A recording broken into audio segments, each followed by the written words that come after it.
Hi hello.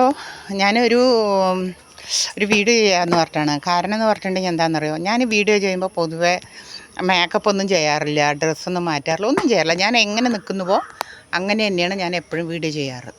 അപ്പോൾ അത് ഇഷ്ടപ്പെട്ടിട്ടും കുറച്ച് ആൾക്കാരൊക്കെ ഉണ്ട് നമുക്ക് കേട്ടോ. അപ്പോൾ ഞാനിപ്പോൾ വന്നതെന്ന് പറഞ്ഞാൽ ഞാൻ വേടൻ്റെ ഒരു വീഡിയോ കണ്ടിട്ടുണ്ടായിരുന്നു. അതായത് ആ കുട്ടി എന്ന് പറഞ്ഞാൽ ജാതി പറഞ്ഞിട്ട് ആൾക്കാരിൽ നിന്ന് സിമ്പതി പറ്റില്ലേ, അങ്ങനെയാണ്. ആ കുട്ടി പാട്ട് പാടുന്നതാണ്, നല്ല കഴിവുണ്ട്, എല്ലാം കഴിവുണ്ട്. പക്ഷേ ഒരു മീഡിയ വണ്ണിലാണ് പോയിരിക്കുന്നത്. 21 പോയിട്ട് ഇരുന്നിട്ടാണ് ആ കുട്ടി ചാനലിൽ ഇരുന്നിട്ട് സംസാരിക്കുന്നത്. അതായത് എന്താ പറയുക, ജയ് ശ്രീരാം എന്ന് പറയുന്നവരൊക്കെ കൊലപാതകം ചെയ്യാൻ വേണ്ടിയിട്ടാണ് വിളിക്കുന്നത്. ആ വിളിക്കുന്നവരൊക്കെ കൊലപാതകങ്ങളാണെന്നൊക്കെ പറഞ്ഞിട്ടാണ് ആ കുട്ടി പറയുന്നത്. അല്ലാഹു അക്ബർ എന്ന് പറയുന്നവർ കൊല്ലാറില്ലേ, അല്ലെങ്കിൽ കർത്താവേ എന്ന് പറയുന്ന ആൾക്കാർ കൊല്ലാറില്ലേ. അപ്പോൾ ഒന്നാമത്തെ കാര്യം എന്ന് പറഞ്ഞാൽ ഹിന്ദു മതക്കാരെന്ന് പറഞ്ഞാൽ കൂട്ടായ്മയില്ലാത്ത ആൾക്കാരാണ്. പിന്നെ ഒന്നാമത്തെ കാര്യം, ആ കുട്ടിക്ക് അവിടെ ഇരുന്നിട്ട് അത് പറയേണ്ട കാര്യമില്ല.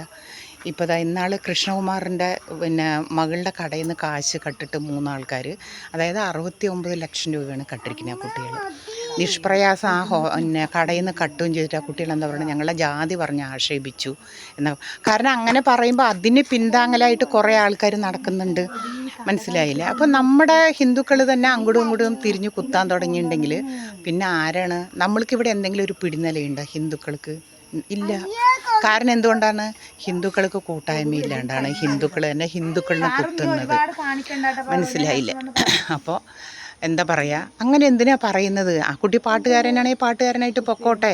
പിന്നെ ആ കുട്ടി ഈ വേടെന്ന് പറയുന്ന കുട്ടി ആരെയോ ചട്ടകോ ആകുകയാണ്. അതായത് നിർബന്ധ ബുദ്ധിക്ക് ഇങ്ങനെ പറഞ്ഞിട്ട് കാണിച്ചു കൂട്ടുന്ന ഒരു വേഷക്കെട്ടാണ്. അവൻ പാടുന്നതിന് ആരും അതിന് കുറ്റം പറയുന്നില്ലല്ലോ. അവൻ പാടിക്കോട്ടെ, കാശുണ്ടായിക്കോട്ടെ, എന്തോ ചെയ്തോട്ടെ, മനസ്സിലായില്ലേ. അപ്പോൾ എന്തിനാ ആ കുട്ടി വേണ്ടാത്ത പറഞ്ഞിട്ട് നടക്കുന്നത്? അതിൻ്റെ ആവശ്യം വരുന്നില്ലല്ലോ. ഇപ്പോൾ ഈ പെൺകുട്ടികളാണെങ്കിലും കാശ് കട്ടത് അവനവൻ്റെ തെറ്റ് തന്നെയല്ലേ. ഒരു സ്ഥാപനത്തിൽ നമ്മൾ ജോലി ചെയ്യുമ്പോൾ 10-70 രൂപ 10-70 ലക്ഷം രൂപയൊക്കെ കക്കുക എന്ന് പറഞ്ഞാൽ ചില്ലറ കാര്യമാണോ? എന്നിട്ട് വീട് വെക്കുക, കാറ് വാങ്ങുക, സ്വന്തം ഏട്ടനെമാരിനെ ഗൾഫിൽ കണ്ണിക്കണ്ടടത്തേക്ക് പഠിക്കാൻ പറഞ്ഞു വിടുക. നമ്മുടെ കാശ് കൊണ്ടല്ലല്ലോ, കണ്ണിക്കണ്ടവരെ മുതലിട്ടിട്ട് അവർ മുതൽ മുടക്കിയ ആൾക്കാരല്ലേ. അവർ മുതൽ മുടക്കിയ ആൾക്കാർ അത്രയും ദേഷ്യപ്പെട്ടില്ലെങ്കിൽ ആ കുട്ടിയൊക്കെ പിന്നെ മനുഷ്യനാണോ? പോത്തല്ലേ അതൊക്കെ, അത്രയും പ്രതികരിച്ചിട്ടില്ലെങ്കിൽ. നമ്മൾ അധ്വാനിച്ച മുതലൊന്നും അല്ലല്ലോ, കണ്ടവരുടെ മുതൽ നമ്മൾ മോഷ്ടിച്ച് കഴിഞ്ഞിട്ട് ആ കുട്ടിക്ക് പ്രതികരിക്കാനുള്ള സ്വാതന്ത്ര്യം ഇല്ലേ ഈ ലോകത്ത്? അപ്പോൾ ഞാൻ പറയുന്നത്, നമ്മുടെ ഹിന്ദുക്കൾ തന്നെ ഹിന്ദുക്കളിനെ കുത്തിക്കൊടുക്കരുത്. നമ്മൾ ഹിന്ദുക്കൾ തന്നെ ഹിന്ദുക്കളിനെ കുത്തിക്കൊടുമ്പോൾ അന്യമതക്കാർ വന്നിട്ട് നമ്മുടെ ഹിന്ദുക്കളിനെ ഇതാക്കുക എന്നാണ്. അത് മനസ്സിലാക്കാൻ ബുദ്ധി ഉണ്ടെങ്കിൽ മനസ്സിലാവും. അത് ബുദ്ധിയില്ലാത്ത കാരണമല്ലാണ് ഇങ്ങനെയൊക്കെ പറയുന്നത്. ആ വേടെന്ന് പറയുന്ന ചെക്കൻ എന്തൊക്കെയൊക്കെയോ കാണിച്ചു കൂട്ടുകയാണ്. അവൻ ആരാണെന്ന് അവനെ അറിയില്ല. പിന്നെ എന്ത് തേങ്ങ ചെക്കൻ്റെ അടുത്തൊക്കെ പറയണത്, അവൻ ആരാണ്? അപ്പോൾ എല്ലാവരും സബ്സ്ക്രൈബ് ചെയ്യുക, ലൈക്ക് ചെയ്യുക, ഷെയർ ചെയ്യുക, കാണുക. എല്ലാവരും മാക്സിമം എല്ലാവർക്കും ഇത് എത്തിക്കുക.